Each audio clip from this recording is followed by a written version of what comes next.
Here we go. Chapter 15. If you'd learned to count, we wouldn't have this problem, Jack snorted. I can count. I guess I just sort of counted wrong. Peter Cook was sick again and I was doing his route. Unfortunately, when I'd got to the end of my newspapers, I still had 5 more houses left to deliver to. Somehow I hadn't taken enough papers. Walking across town once to deliver the papers was bad enough, but having to go back a second time to pick up extras, Jack grumbled, shaking his head, that's even worse. You don't have to come with me. Yeah, right, and if Mom finds out I didn't, then you know whose head it'll be. We walked along in silence for a few houses. Do you think we'll see him again? I asked. See who? Little Bill. Probably not, but I didn't think we'd ever see anybody from the base again, and then Bill called us, so who knows? Who do you think he was? Some sort of general or something? Do spies have a general? He wondered. Beats me, but they do have a boss. Everybody has a boss, don't they? I guess so. And we better get those papers and get them delivered before somebody calls our boss and complains. We doubled our pace, cutting through an alley that led to the back of the newspaper offices, where the loading dock was located. I just hope there are still 5 papers left, Jack said. Why wouldn't there be? The papers all get sent out by truck to be delivered to stores after the paper boys take what they need. There's got to be 5 papers left over. Let's hope. What I could see from this distance was that the 2 newspaper trucks were gone from the back. That wasn't a good sign. They'd left with their loads of papers. Let's hurry, I said. I'll tell you something, George. Either there's enough papers still at the office, or you're going to have to hurry a lot more. What do you mean? You're going to have to run and catch the trucks. I jumped up onto the loading dock. It wasn't just the trucks that were gone. The whole place was deserted, except for some office staff. I could hear a phone ringing in the inner office and the sounds of typing. Jack went over to the sorting table. There are only 3 papers here, he said. He walked over and dropped them in my bag. I looked over by the big printing press. There were scraps, pages that hadn't printed right, but nothing near a complete paper. Maybe we have to ask inside, I suggested. No choice. We walked past the presses and into the office. There were 2 people seated at desks, Mrs. Perkins, who answered the telephones, and Mr. Jennings, who was one of the reporters. He was a nice older man. She was a not-so-nice old woman. She continually looked like she'd just bitten down on something sour. I would have liked to ask Mr. Jennings about the papers, but he was on the phone. Miss Perkins was free.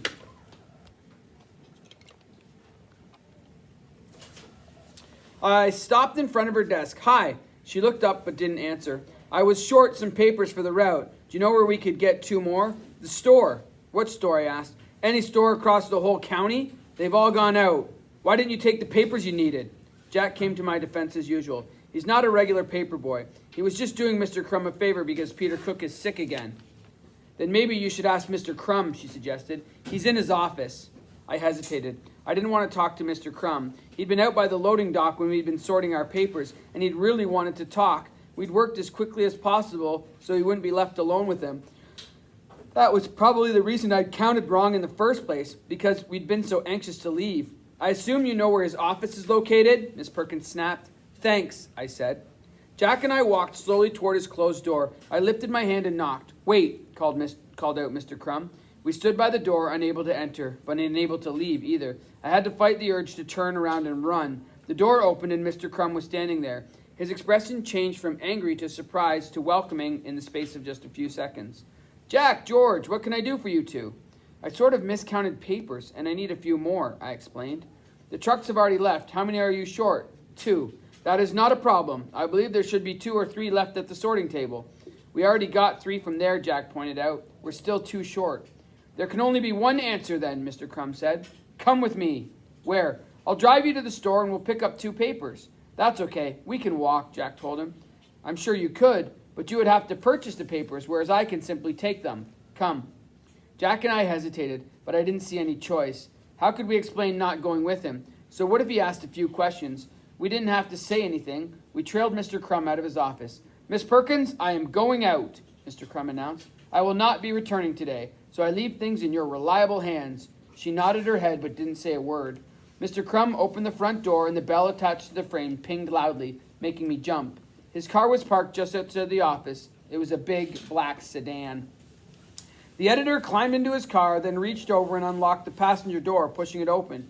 Jack gave me a little shove, so I had to climb in first. He sat down beside me and closed the door as Mr. Crumb started the engine. This is most fortunate that you 2 came back. I was hoping to talk to you, Mr. Crumb began. What did you want to talk about? Jack asked him. Many things. About me getting my own route, I hoped. Perhaps. You know, it is important for me to trust the people that work for me. Trust is very important, don't you think? I'm sorry about the papers. I won't forget to count again, I apologized. Coming back to get the papers was a sign that you are responsible. I'm referring more to trusting somebody to be honest. I bit the side of my cheek. George, do you always do that when you're nervous? Mr. Crum asked. Do what? Bite your cheek. Not always, I said, stopping myself.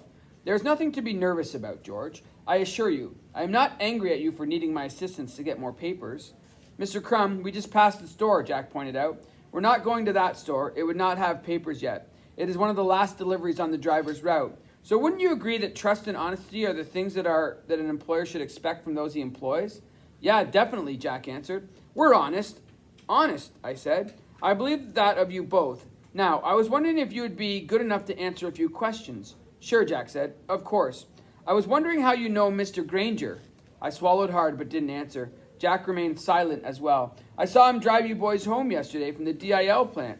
Oh, is that his name? Jack asked. He works at the plant. He's the head of security at the plant, Mr. Crum said. We didn't know that, Jack said. We had to drop off our mother's lunch. She forgot it and asked us to bring it, I added. And he just offered to drive us home afterward. That was very kind of him, Mr. Crum observed. He was driving our way is all, Jack continued. I'm not sure where he was going to. Really? It appeared he was going to Corbett's Creek. At least that's where he dropped you two off. I felt the color drain from my face. You were following us? Jack asked. It is as I said, newspapermen are always curious.